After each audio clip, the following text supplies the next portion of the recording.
अस्सलामुअलैकुम अज़ीज़ान अकराम, आपका होस्ट आज आपके सामने आपकी खिदमत में एक चौंका देने वाली और हैरान कुन खबर लेकर हाज़िर है। बेटा हिंदू होगा या मुसलमान? सैफ अली खान के जवाब ने सबको हैरान कर दिया। बॉलीवुड स्टार सैफ अली खान का कहना है कि बेटे तैमूर को माँ बाप के मज़हब में से कोई भी मज़हब अपनाने का इख्तियार होगा।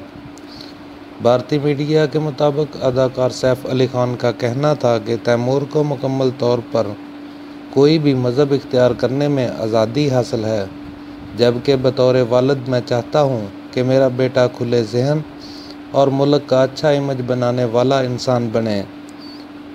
लेकिन करीना तैमूर को लिबरल और आजिज़ इंसान देखने की ख्वाहिश रखती हैं।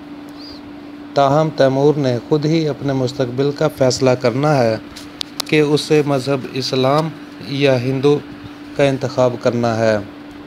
जी साथियों, हमारी इस मालूमात को अपने साथियों के साथ शेयर कीजिए, लाइक कीजिए और मज़ीद अपडेट्स के लिए हमारे चैनल को सब्सक्राइब कीजिए। अल्लाह हाफिज़।